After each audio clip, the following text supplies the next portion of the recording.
Ramadan bulan yang istimewa, bulan yang mulia, bulan yang penuh barakah. Sangat rugi bila datang bulan Ramadan akan tetapi tidak membuat kita bertambah amal kebaikan dan ketaatan dengan segala bentuk dan macamnya. Karena para salaf menyambut bulan Ramadan dengan macam-macamnya ketaatan dan ibadah. Baik itu dari sholat, Al-Quran, ilmu, doa, dan yang lain sebagainya. Bukan dengan macam-macamnya makanan atau minuman. Kalau kita sekarang ini menyambut Ramadan yang kita pikirkan makanan dan minuman. Khususnya untuk buka. Sehingga kalau sudah buka itu, orang jual macam-macam makanan. Wah subhanallah, semua orang membelinya. Dari makanan ini ke makanan itu. Sampai memiliki nama ngabuburit. Untung bukan burit atau semisalnya. Lah, ini karena apa? Karena yang kita siapkan itu makanan, minuman. Tidak kita persiapkan menyambut Ramadan dengan ketaatan dan kebaikan. Padahal kalau kita lihat Rasulullah menanti Ramadan. Sahabat menanti Ramadan, tabi'in menanti Ramadan, tabi'in menanti Ramadan. Lah tentunya mereka menanti bukan masuk kemudian tidak ada yang berbeda, enggak. Ketika datang masuk bulan Ramadan ada perbedaan yang nampak dari kebiasaan mereka dalam keseharian. Baik itu dari ibadahnya, ketaatannya, baik itu dari sholatnya, Al-Qur'annya, dan ilmunya. Jadi bertambah kebaikannya, ketaatannya. Dan itu Imam Sayyidatuna Aisyah kalau nggak salah, itu menghatamkan di bulan Ramadan dengan 60 kali hataman. Jadi mereka ada yang mengkhususkan Ramadan itu dengan Al-Qur'an, dan itu kebanyakan daripada mereka. Jadi kebanyakan daripada mereka ketika bulan Ramadan memperbanyak membaca Al-Qur'an. Tapi Al-Qur'an ini dibaca oleh mereka bukan hanya di Ramadan. Mereka membaca Al-Qur'an setiap hari. Apalagi mereka tahu Nabi SAW bersabda di dalam hadisnya, "Afdalu ibadati ummati tilawatul Qur'an." Paling utamanya ibadah umatku adalah membaca Al-Qur'an. Lah, dijadikan paling utama karena dengan Al-Qur'an dia bisa memahami apa yang diperintahkan dan dia akan mementingkannya. Dengan Al-Qur'an dia mengerti apa yang dilarang sehingga ia menghindari dan menjauhinya. Tapi kalau tidak mendapatkan hal tersebut, perlu merubah cara membacanya. Kok perintah nggak dilakukan, larangan nggak ditinggalkan. Lah perlu dia merubah cara membacanya. Sekalipun ia hafal Al-Qur'an. Apalagi yang nggak hafal. Yang hafal aja perlu merubahnya. Karena tujuannya apa yang disampaikan oleh Allah di dalam Al-Qur'an itu untuk diamalkan. Sedangkan apa yang dilarang itu untuk ditinggalkan. Lah, yang kita lakukan terbalik. Yang diperintah kita tinggal, yang dilarang kita lakukan. Berarti kan salah di dalam membaca. Cara membaca, cara memahami. Lah itu ibadah mereka setiap harinya. Al-Qur'an mereka setiap hari membaca Al-Qur'an. Makanya mereka itu punya rutinitas menghatamkan Al-Quran. Ada yang mingguan, ada yang harian, ada yang mingguan, ada yang bulanan, ada yang tahunan. Sedangkan kita punya aktivitas membaca Al-Quran satu di antara dua. Pasaran, ngenteni malam Jumat legi, atau Ahad, Kliwon, atau Ahad apa. Itu yang pertama. Yang kedua, tahunan, yaitu Ramadan. Terus bendinoi. Setiap harinya. Tidak ada. Jadi imma pasaran atau tahunan. Setiap harinya nggak ada. Ini kesalahan. Walaupun itu masih alhamdulillah baca. Masih alhamdulillah baca. Tapi dia meninggalkan yang sangat besar. Yang sangat besar itu dia membacanya setiap hari walaupun sedikit. Daripada bulanan atau tahunan. Wah, tahunan dianggapnya wah. Wes. Mari terawih enggak metu. La ilmu wala yang lain. Quran. Nah, sekarang caranya tadarusannya keliru. Arti tadarus itu enggak ada di mereka. Mereka bukan tadarus. Gantian membaca. Bukan tadarus. Yang terjadi di masyarakat kita ini bukan tadarus. Tapi gantian membaca. Sama dengan orang kerja. Sip-sipan. Mari iki, minggir, ganti iki. Itu namanya sip-sipan. Bukan tadarus. Tadarus itu duduk bareng. Satu membaca, yang lain mendengarkan. Ini namanya tadarus. Nah, orang-orang itu kan karena nggak ngerti artinya tadarus. Coba lihat hadisnya Rasulullah. Jibril yatadarasul Quran bersama Nabi. Setiap malam Ramadan. Yatadarasul Quran. Satu sama lain saling ini membaca, ini mendengarkan, ini mendengarkan, ini membaca. Gantian. Ini namanya tadarus. Nah, kalau satu membaca, yang lain di depan teras, ngobrol, mainan HP, update, upload, lagi baca Quran, lagi tadarusan, lagi makan-makan, bukan tadarus itu. Baca Quran sip-sipan gantiin jenenge. Tadarus itu duduk bareng. Yang dibaca semuanya mendengarkan. Ini namanya tadarus. Orang apa? Tadarusan awakmu. Itu harus dirubah itu. Namanya harus dirubah. Kenapa? Tidak sesuai dengan yang dikerjakan. Dan madorotnya banyak itu. Madorotnya banyak daripada manfaatnya. Harus banyak yang dirubah. Kalau enggak, asal baca sendiri di rumah. Setelah itu tidur. Niat bangun malam, sahur, beribadah kepada Allah Subhanahu wa Ta'ala. Itu menghidupkan malam Ramadan tapi dengan cara yang salah. Kenapa? Tidak menghormati Al-Quran, tidak memuliakan Al-Quran. Malah seperti menghinakan Al-Quran. Al-Quran dibaca, ketawa-ketawa.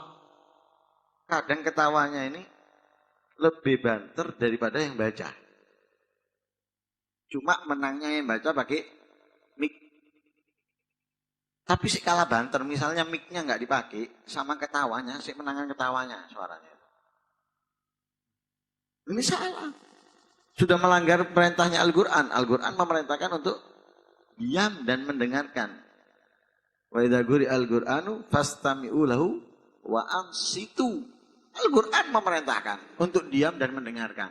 Dia nggak minta artinya. Berarti madharatnya besar. Nah mereka kalau di bulan Ramadan lebih meningkatkan bacaan Al-Qur'annya. Jadi mereka setiap hari membaca Al-Qur'an, di Ramadan ditambah. Sayyidina Aisyah menghatamkan Ramadan 60 kali hataman. Imam Syafi'i menghatamkan 60 kali hataman. Atau Imam Al-Ghazali juga 60 kali hataman di luar sholatnya, di dalam sholatnya per 3 hari sekali hatam Al-Quran. Imam Bukhari yang setiap harinya itu hadis. Kalau sudah di bulan Ramadan ditutup hadisnya Al-Quran.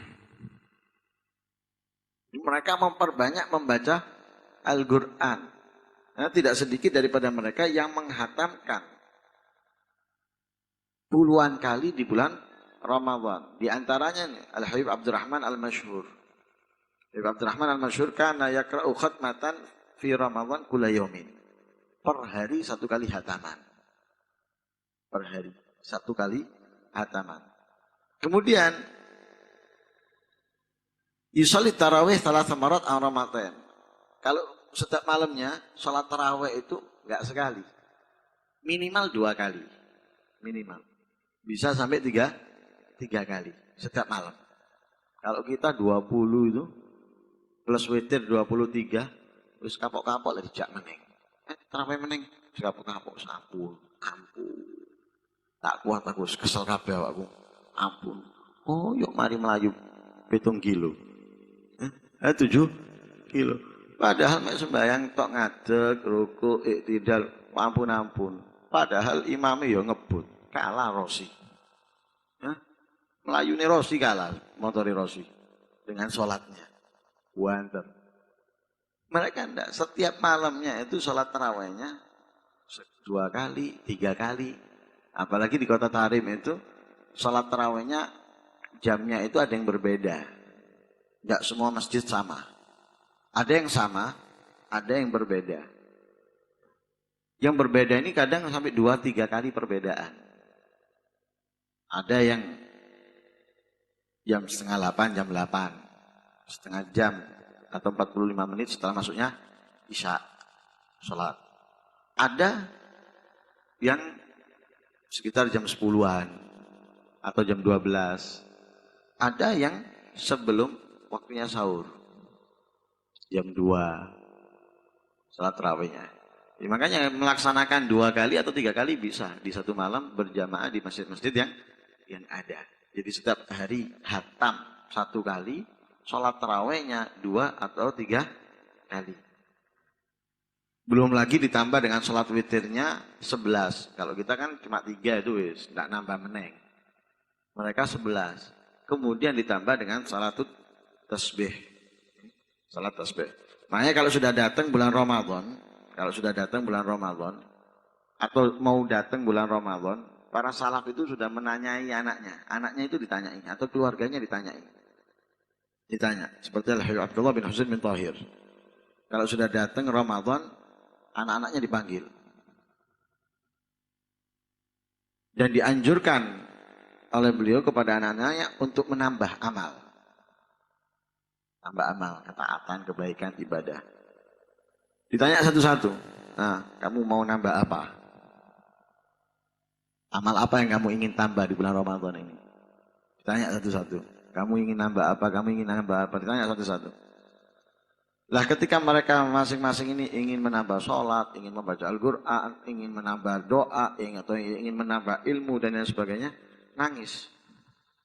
Beliau nangis. Kenapa nangis? Beliau menjawab, Abki li annani ma'agdir an azida amalan. Aku menangis karena aku nggak bisa menambah amal. Anak-anakku bisa nambah amal, sholat, Quran, doa, zikir, atau sedekah dan sebagainya. Aku nggak bisa, nangis. Jadi anak-anakku bisa menambah, aku nggak bisa. Kenapa nggak bisa? Apakah tidur? Nggak bisa. Kenapa? Karena semua waktunya sebelum Ramadan itu sudah ibadah. Di luar Ramadan, dalam 1 hari 1 malam itu penuh dengan ibadah sudah. Nggak punya waktu kosong, nggak punya waktu luang sudah. Full ibadah 24 jam itu sudah tertib, rapi, tercatat. Jam sekian sampai jam sekian ini, jam sekian sampai jam sekian ini, itu sudah ada semuanya. Sehingga nggak bisa nambah waktu. Nambah ibadah nggak bisa, karena apa? Waktunya habis. Kita punya dalam 1 hari 1 malam 24 jam. bagaimana mau menambah? Sedangkan waktu yang dimiliki cuma 24 jam. Nggak bisa menambah. Lah ketemunya misalnya 24 jam gitu ya. Ke hari berikutnya itu sudah ada yang harus ia lakukan. Ini itu sampai ketemu 24 jam lagi. 24 jam lagi cuma seperti itu sehingga nggak bisa nambah. Lah ketika anaknya bisa nambah nangis. Padahal sebetulnya yang menangis itu anak-anaknya. Kenapa? Masih bisa nambah berarti masih banyak waktu yang dia miliki kosong, luang. Sedangkan beliau nggak punya waktu luang, ibadah, tapi masih menangis. Kenapa? Karena ingin sebetulnya menambah lagi amal-amal ibadah yang dirasa belum dilakukan atau belum banyak dikerjakan menurutnya.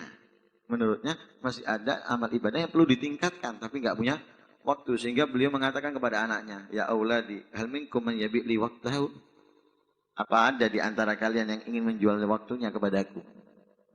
Nggak bisa waktu dijual.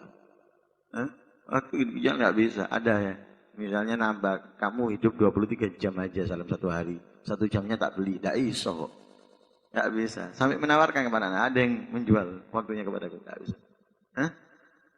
Nah, makanya kalau mereka Ramadan ini luar biasa sudah. Bahkan dikatakan kalau sudah masuk bulan Ramadan, mereka ini masuk ke rumahnya seperti An Abi Ubaid As-Sirri. Idza dakhala syahrul Ramadan yadkhul fi baiti wa ya'muru zawjatahu. Kalau sudah masuk bulan Ramadan, masuk rumahnya ini ditutup pintu ini. Masuk rumahnya, memerintahkan istrinya untuk menutup pintu rumahnya. Atau menutup pintu kamarnya. Suruh ngunci. Masuk di kamar suruh ngunci.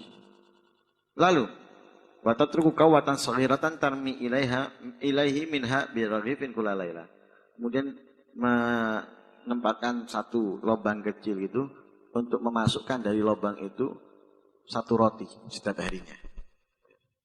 Jadi beliau masuk kamar, suruh nutup, suruh ngunci, kemudian menyediakan tempat untuk memasukkan roti dari tempat tersebut per hari satu roti aja. Per hari satu roti. Nah kalau kita 25 kilo itu kurang sih, tambah. Karena Ramadan ini porsinya lebih dari di luar bulan Ramadan. Biasanya di luar bulan Ramadan itu 10 kilo cukup. Kalau bulan Ramadan selawe tidak cukup. Tambah. Sahurnya tambah, bukonya tambah. Ini tidak satu roti. Benar-benar dimaksimalkan Ramadan ini. Tutup kamarnya, suruh ngunci, sediakan tempat untuk memasukkan roti. Kalau sudah keluar bulan Ramadan, habis bulan Ramadan, keluar dari pintu itu, roti 30 itu masih utuh. Tidak dimakan. Kenapa? Sibuk ibadah. Sibuk ibadah, sibuk dengan ketaatan, sibuk dengan Al-Quran, sibuk dengan doa. Terlupakan makanan. Makanan lupa. Ibadah yang diingat. Kita ini baru sahur, eling bukoni kok mangan apa, ngombeni apa. Mari taraweh, ono-ono polek enak. Ini mikir panganane. Ini enggak sudah. Padahal niatnya masukkan roti per hari satu aja. Enggak kemakan 30. Makanya kalau sudah keluar dari bulan Ramadan, orang-orang dulu kalau sudah keluar dari bulan Ramadan jadi wali kabeh. Jadi aulia semuanya. Ya, karena salafus saleh la yakhrujuna min Ramadan illa wa hum mukashifun. Tidak keluar dari bulan Ramadan kecuali mereka itu sudah menjadi aulia. Menjadi aulia, kenapa? Kok bisa menjadi aulia mereka? Limujahadatin bil ibadah fi dzalika syahri syarif, karena mereka sangat getol, sangat semangat di dalam menjalankan ibadah di bulan yang mulia. Langsung jadi aulia sudah. Gak nganggur pas malamnya itu Al-Quran, sholat, doa. Kalaupun tidur sesaat sebentar. Doa lagi, sholat lagi, Quran lagi. Itu yang mereka lakukan. Wali. Siangnya Quran, sholat. Wali sudah keluar. Kalau kita enggak. Keluar mursal. Suhul, Thomas, ini momen hebat ini Ramadan. Dagangan, laris, fokus, sholat taraweh, cepet-cepetan, dan suhul, kerja, dan yang lain sebagainya. Ini keliru, akhirnya tidak jadi wali, jadi munusal, na'udzubillah min dzalik. Apalagi yang mereka manfaatkan di bulan Ramadan selain Al-Quran, selain sholat, menghadiri majelis ilmu. Menghadiri majelis ilmu. Dikatakan, man hadhara majlis min majalisil khair fi Ramadan kataballahu lahu bikulli gadamin ibadah sanah. Siapa yang menghadiri satu majelis, menghadiri satu majelis dari majelis-majelis yang majelis-majelis yang baik, yang bisa menguatkan iman, meningkatkan ketaatan dan ibadah di bulan Ramadan, maka Allah catat untuknya perlangkah ibadah 1 tahun. Perlangkah ibadah 1 tahun. Aku pinggir omahku elek ono baru aku melu lek atuh goblok, tambah atuh tambah api. Tambah jauh itu tambah enak. Karena apa? Perlangkah ibadah 1 tahun daripada deket. Makanya kalaupun Jumatan masjid dari rumah kita deket, mutero. Diperintahkan untuk muter. Kenapa? Untuk menambah pahala. Mulainya langsung ojo muter. Lah kalau Ramadan, jangan tambah males nyari ilmu. Apa? Darusan Al-Quran. Itu darusan awakmu daripada kon darusan kok ngono melu luwe enak. Lebih baik. Loh, saya memakmurkan Ramadan dengan Al-Quran. Salah kabeh awakmu carane. Berubah nggak apa-apa. Kalau nggak berubah, melu enak. Lebih manfaat dan lebih dapat banyak kemuliaan dan keistimewaan. Karena itu bulan Ramadan ini harus kita tambah ketaatan kita, kebaikan kita kalau kita ingin menjadi orang yang dicintai, yang mulia di sisi Allah Subhanahu wa Ta'ala, sebagaimana mereka para salaf dengan Al-Quran, dengan ilmu, dengan sholat dan yang lain sebagainya. Mudah-mudahan kita bisa benar-benar memanfaatkan bulan Ramadan ini dengan banyaknya ibadah, ketaatan, kebaikan, dan yang kita harapkan mudah-mudahan kita bisa mendapatkan kemuliaannya, mendapatkan anugerahnya, mendapatkan keberkahannya, ampunannya dari Allah Subhanahu wa Ta'ala. Amin. Allahumma amin. Wassallallahu alaihi wasallam Muhammadin nabiyil ummi wa rasulillah. Alhamdulillahi rabbil alamin.